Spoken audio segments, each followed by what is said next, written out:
তোমার দাড়ি মুছ ঠিকঠাক ওটা শুরু হয়ে যাবে, মাসলস ডেভেলপ করা অনেক ইজি হয়ে যাবে, কোনো কিছুতে ভয় পাবে না, সোশ্যাল স্কিল অটোমেটিক তোমার মধ্যে চলে আসবে, যে কোনো মেয়েকে অ্যাপ্রোচ করা কঠিন মনে হবে না, ডমিনেট করা অনেকটা ইজি হয়ে যাবে। জাস্ট এই একটি জিনিস তোমার মধ্যে থাকলে, টেস্টোস্টেরন। কিন্তু বর্তমান এই মেল জেনারেশনের অবস্থা এতটা খারাপ যে তাদের মধ্যে টেস্টোস্টেরন একদম নেই বললেই চলে।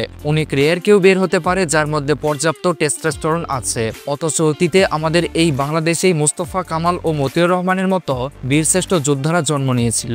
কিন্তু আজকের দিনে এই দেশের ছেলেদেরকেই এতটা দুর্বল বানানো হয়েছে যে মেয়েরা তাদের থেকে বেশি শক্তিশালী হয়ে যাচ্ছে।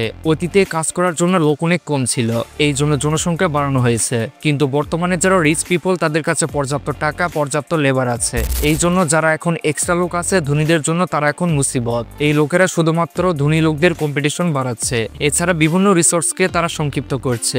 এইসব কারণে তারা চাইলেও আমাদেরকে ডাইরেক্টলি মেরে ফেলতে পারবে না। বিষয়টা এতটাও সহজ নয়, এই জন্য তারা আমাদের ধীরে ধীরে উইক বানাচ্ছে। তোমার শক্তি তারা তোমার থেকে ছিনিয়ে নিচ্ছে।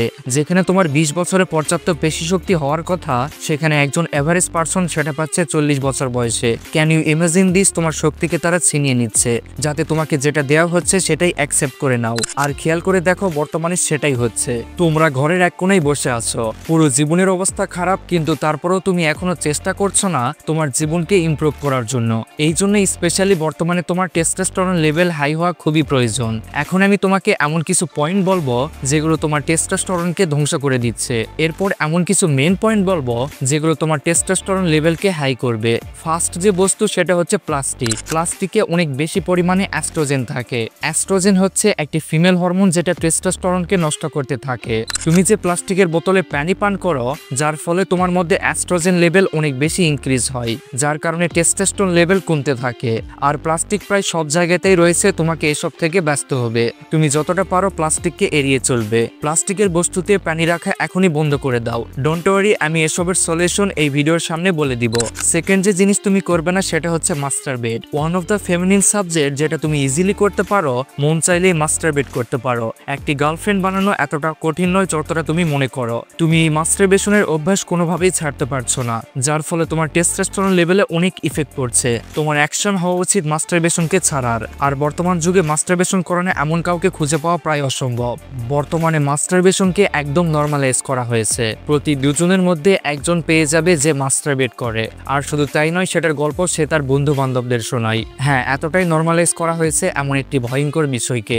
থার্ড যে বিষয়টি তোমার করা উচিত নয় সেটা হচ্ছে রেস্ট। তোমার কাছে কোনো কাজ নেই, তুমি সারাদিন বিছানায় শুয়ে শুয়ে মোবাইল স্ক্রল করতে থাকো। তোমার জীবন যদি এমনটাই হয়, তাহলে এটাও তোমার জীবনকে অনেক বেশি ফেমিনিন বানায়, যার ফলে তোমার মাঝে সোশ্যাল স্কিল ডেভেলপ হয় না। এতে তুমি বুঝতেই পারো না কিভাবে মানুষের সামনে সঠিকভাবে কথা বলতে হয়। এছাড়া এটার কারণে সেলফ কনফিডেন্স ও মাইন্ডসেট চেঞ্জ হয়ে যায়। তোমাকে আমি এতক্ষণ এমন কিছু বিষয় বলেছি যেটা তোমার করা উচিত নয়, কারণ এসবের কারণে তোমার টেস্টোস্টেরন নষ্ট হয়ে যায়। আর এখন আমি তোমাকে এমন কিছু বিষয় বলবো যেগুলো ফলো করলে তোমার টেস্টোস্টেরন লেভেল গেইন হবে। First, Sunlight. যেহেতু তুমি সেরকম ভাবে বাইরে যাও না বা যেতে চাও না, যার কারণে তোমার শরীরে ভিটামিন ডি এর অভাব হয়। আর এই ভিটামিন ডি এর অভাবে তোমার টেস্টোস্টেরন লেভেল লুজ হয়ে যায়। এই জন্য দিনে মিনিমাম 20 থেকে 30 মিনিট সানলাইট নিতে হবে। তোমার কালার যত ডার্ক হবে, তোমার বডির ভিটামিন ডি এর প্রয়োজন ততটাই বেশি হবে।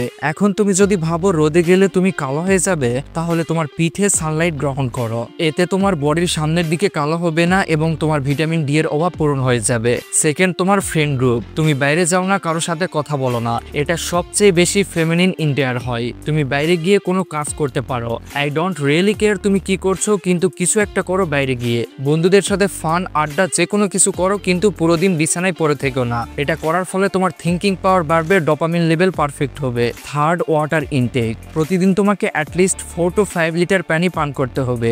আর যেহেতু আমি ভিডিওর গত পয়েন্টে বলেছি প্লাস্টিকের বোতল ব্যবহার করা যাবে না, এর জায়গায় বাইরে তুমি লোহার বোতল ও বাড়িতে মাটির পাত্র ব্যবহার করতে পারো। ফোর্থ যে জিনিসটি তুমি করতে পারো সেটা হচ্ছে জিম বা হোম এক্সারসাইজ। যখনই তুমি কোনো এক্সারসাইজ করো, তোমার পুরো বডির ট্রেনিং হয়, তোমার বডির মাসলসের প্রয়োজন হয়। তুমি যদি নর্মালি এমন কিছু না করো, তোমার বডি মনে করে তোমার বডির টেস্টোস্টেরনের কোনো প্রয়োজন নেই, কারণ তোমার বডিতে কোনো অ্যাটাক হচ্ছে না, কোনো ফিজিক্যাল অ্যাক্টিভিটি নেই, যার কারণে তোমার বডি মনে করে তোমার কোনো টেস্টোস্টেরনের প্রয়োজন নেই। এর ফলে তোমার বডির টেস্টোস্টেরন লেভেল অনেক কমে যায়। এই জন্য তুমি যে কোনো এক্সারসাইজ করতে পারো, এটা করলে তোমার টেস্টোস্টেরন লেভেল এক্সট্রিম হাই হয়ে যাবে। দিনের যে কোনো সময় তুমি স্প্যারিং প্র্যাকটিস করতে পারো। আর যদি এটাও না করতে পারো, তাহলে অ্যাটলিস্ট তোমার বন্ধুদের সাথে একটি ফুটবল ম্যাচ খেলতে পারো। এটা করলে তোমার শরীরে টেস্টোস্টেরন লেভেল একদম পারফেক্ট থাকবে এবং তুমি ফিজিক্যালি ফিট থাকবে। আজকের এই ভিডিওটি এই পর্যন্তই। আর আমি যেসব কথা বলেছি এসব কথা হালকাভাবে নেওয়ার ভুল করো না। Do it.